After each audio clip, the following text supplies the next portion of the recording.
کتنے ہی نبی گزر چکے ہیں جن کے ساتھ بہت سے اللہ والوں نے جہاد کیا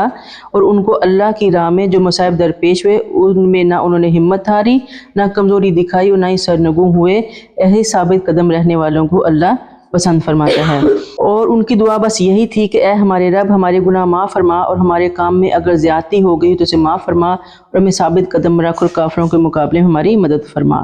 قالوا ربنا اغفر لنا ذنوبنا واسرافنا فی امرنا وثبت اقدامنا وانصرنا علی القوم الکافرین۔ آمین۔ بسم اللہ الرحمن الرحیم۔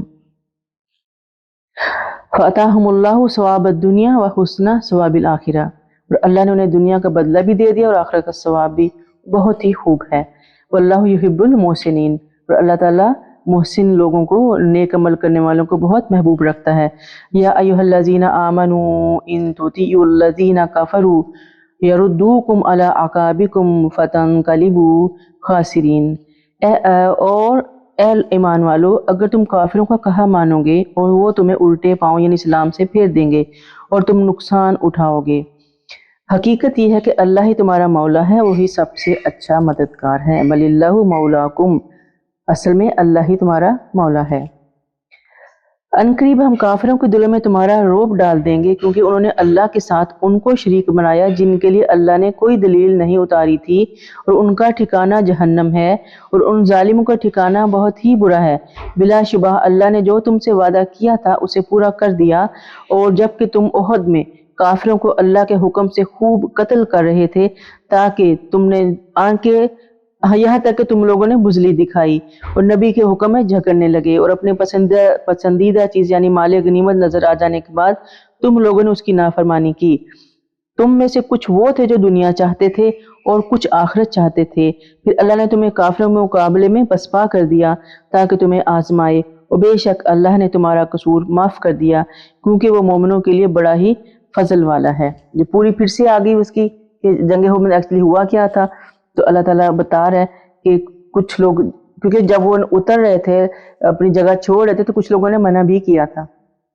کہ مت کریں، ابھی اس چیز کا حکم نہیں ہے، لیکن پھر بھی اس کے بعد کیا ہوتا ہے کہ کچھ ایسے تھے کہ جب وہ واپس جا رہے تھے تو نبی صلی اللہ علیہ وسلم کو لگا کہ یہ لوگ مڑ کے حملہ کریں گے۔ ایک دفعہ یہ جنگ جیت کے واپس بھی چلے گئے تھے، یعنی یہ جنگ میں جو بھی ہار جیت ہوئی، نقصان بھی اٹھایا، ان کو مارا بھی، سب کچھ ہو گیا، ختم ہو گئے، چلے گئے، تو پھر بھی جو تھا کہ ان کو لگا کہ جو ابو سفیان ہے وہ مڑ کے واپس آئے گا، کیونکہ ان کو بہت بڑی شکست، ان کے بہت لوگ مارے گئے تھے۔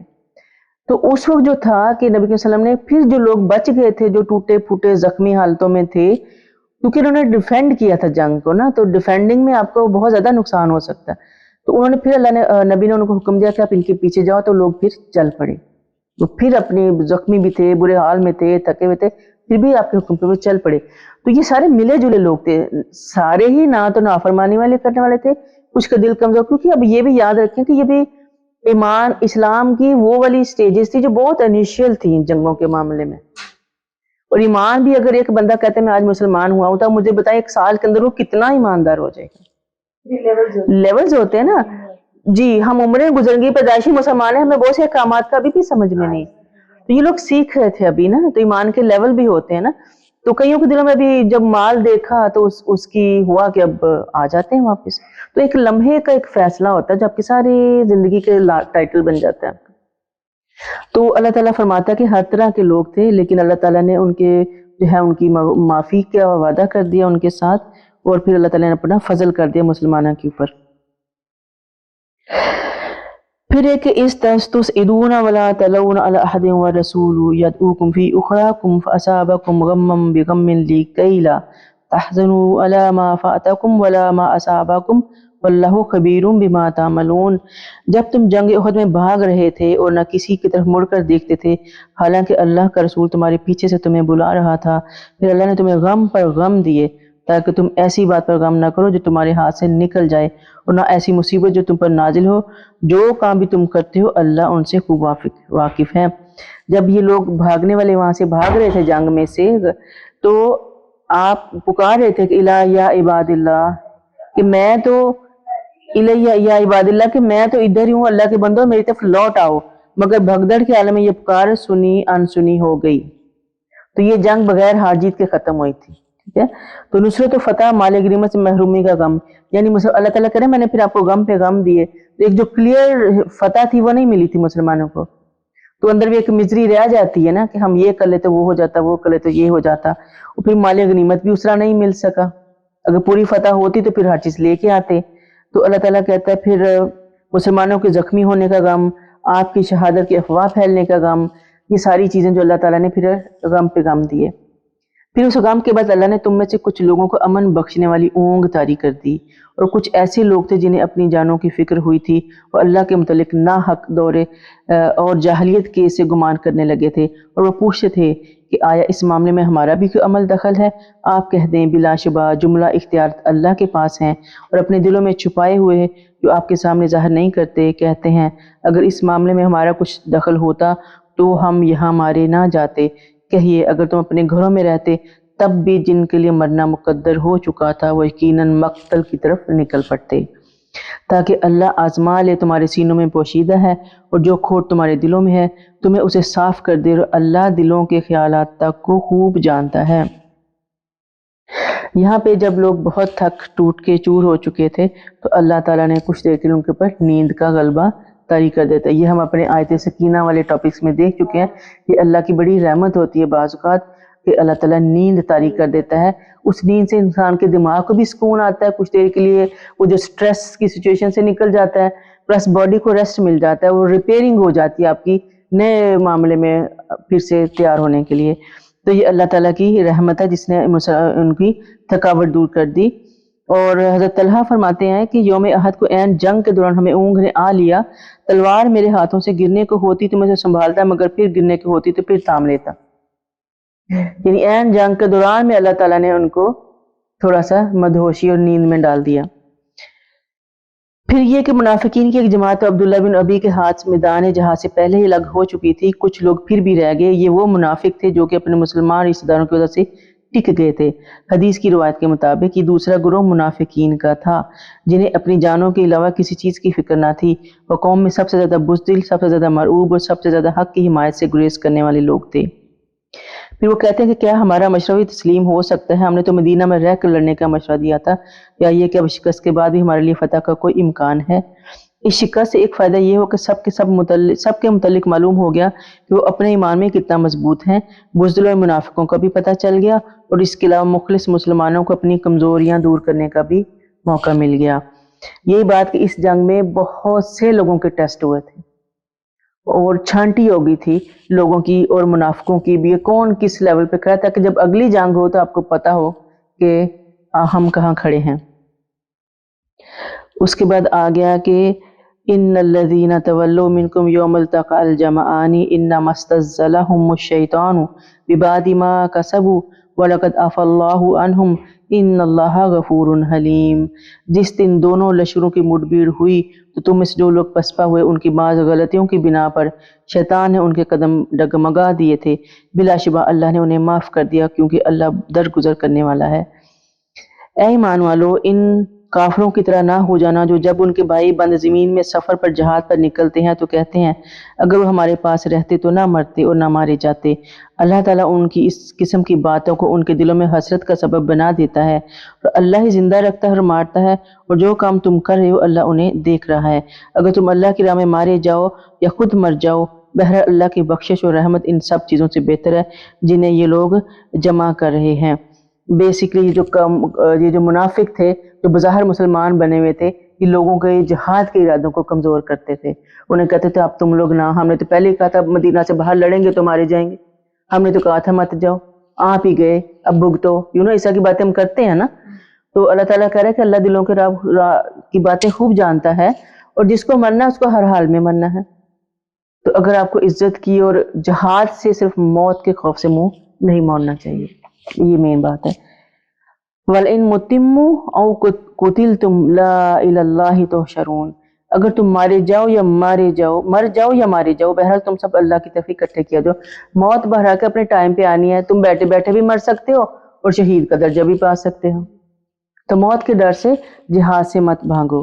پھر اللہ کہتے ہیں فَبِمَا رَحْمَةٍ مِّنَ اللَّهِ لِنْتَ لَهُمْ وَلَوْ كُنْتَ فَظًّا غَلِيظَ الْقَلْبِ لَانفَضُّوا مِنْ حَوْلِكَ فَاعْفُ عَنْهُمْ وَاسْتَغْفِرْ لَهُمْ وَشَاوِرْهُمْ فِي الْأَمْرِ فَإِذَا عَزَمْتَ فَتَوَكَّلْ عَلَى اللَّهِ إِنَّ اللَّهَ يُحِبُّ الْمُتَوَكِّلِينَ۔ اللہ کی یہ کتنی بڑی رحمت ہے کہ آپ ان کے حق میں نرم مزاج واقع ہوئے ہیں۔ اگر آپ تند مزاج اور سنگ دل ہوتے تو یہ سب آپ کے پاس سے تتر بتر ہو جاتے، اور ان سے درگزر کیجئے، ان کے لیے بخشش مانگیے اور کاموں میں ان سے مشورہ کیجئے۔ پھر جب آپ پختہ ارادہ کر لیں تو اللہ پر بھروسہ کیجئے، بلا شبہ اللہ بھروسہ کرنے والوں کو پسند فرماتا ہے۔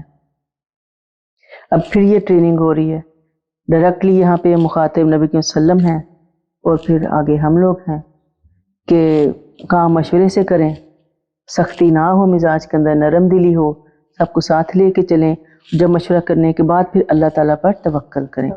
یہ ڈیسیژن میکنگ کا ایک بہت اچھا اصول ہے ہمارے لیے، اور جب ہم استخارہ بھی کرتے ہیں، دعائیں بھی کرتے ہیں، تو یہی بات ہوتی ہے کہ پہلے آپ جس کام کا آپ کے دل میں آج یہ کرنا چاہیے تو 2-4 اچھے لوگوں سے مشورہ کر لیں، جب سب کہہ دیں ہاں ٹھیک ہے، آپ کا دل مان جائے، پھر استخارہ کریں۔ استخارہ کا مطلب ہوتا ہے اب آپ نے اپنا معاملہ اللہ کے سپرد کر دیا۔ تو یہی وہ ٹریننگ ہے جو ہم سب کی ہو رہی، کیونکہ اللہ تعالیٰ کو اللہ پہ توکل کرنے والے لوگ بہت پسند ہیں۔ اگر اللہ تمہاری مدد کرے تو تم پر کوئی غالب نہیں آ سکتا، اور اگر اللہ تمہیں چھوڑ دے تو پھر کون ہے اس کے وجہ تمہاری مدد کر سکے، اور لہٰذا مومنوں کو اللہ ہی پر بھروسہ کرنا چاہیے۔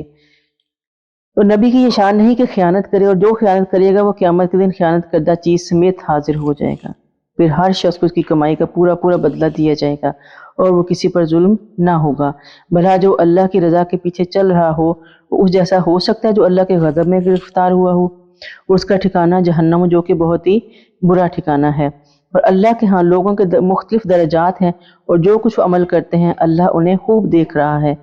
لَقَدْ مَنَ اللَّهُ عَلَى الْمُؤْمِنِينَ إِذْ بَعَثَ فِيهِمْ رَسُولًا مِّنْهُمْ أَنفُسِهِمْ يَتْلُو عَلَيْهِمْ آيَاتِهِ وَيُزَكِّيهِمْ وَيُعَلِّمُهُمُ الْكِتَابَ وَالْحِكْمَةَ إِن كَانُوا مِن قَبْلُ لَفِي ضَلَالٍ مُّبِينٍ۔ بلا شبہ اللہ نے مومنوں پر بہت احسان کیا ہے کہ ان کے درمیان انہی میں سے ایک رسول مبعوث فرمایا ہے جو ان پر اللہ کی آیات پڑھ کر سناتا ہے اور ان کو سنوارتا ہے اور کتاب حکمت کی تعلیم دیتا ہے، حالانکہ اس سے پہلے یہی لوگ کھلی گمراہی میں پڑے ہوئے تھے۔ اللہ تعالیٰ کا احسان ہے، اور ان لوگوں پہ خاص احسان ہے کیونکہ اللہ نے نبی کو انہی میں سے اٹھایا تھا جو ان کی زبان بولتا تھا، جن کا اخلاق، جن کی ساری زندگی ان کی آنکھوں کے سامنے تھی۔ تو اللہ تعالیٰ کہتا ہے کہ اللہ کی جو ہے یہ اللہ کا احسان عظیم ہے۔ اگر اللہ باہر سے کوئی بندہ لا دیتا یا کوئی فرشتہ لا دیتا تو پھر آپ کے پاس ایک بہانہ ہوتا کہ بھئی ہم کیسے فالو کر سکتے ہیں، یہ تو ہم میں سے ہے ہی نہیں۔ اللہ تعالیٰ کی ان آیات کو لوگ تلاوت کریں تاکہ وہ سیکھ کر محفوظ کر لیں، اپنی امت کے افراد کا تزکیہ نفس، تربیت دینی کے یہ اللہ تعالیٰ نے جو تھے نبی صلی اللہ علیہ وسلم کے جو کام تھے جو ہمارے لیے وہ کر رہے تھے وہ کیا تھے کہ اپنی امت کے افراد کا تزکیہ نفس کریں، دینی تربیت کرے، کتاب اللہ کی تعلیم دے۔ گو کہ تعلیم میں تلاوت بھی شامل ہے، مگر تلاوت کی اپنی بھی مستقل حیثیت ہے، یعنی تعلیم یعنی معافی اور مفہوم کی وضاحت کے ساتھ حکمت کی تعلیم دے۔ حکمت سے بعض مفسرین سنت کی تعلیم مراد لیتے ہیں، یعنی احکام الہی کو عمل لانے کا طریقہ نبی کریم صلی اللہ علیہ وسلم ہمیں سکھاتے ہیں، اور یہی حکمت ہے۔ ان کا طریقہ اور ان کی یہ حکمت لینے کے لیے ہمیں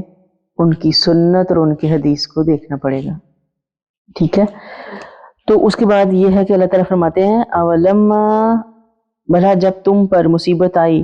اصابتکم مصیبت قد اصبتم مثلیہا قلتم ان ھذا قل ھو من عند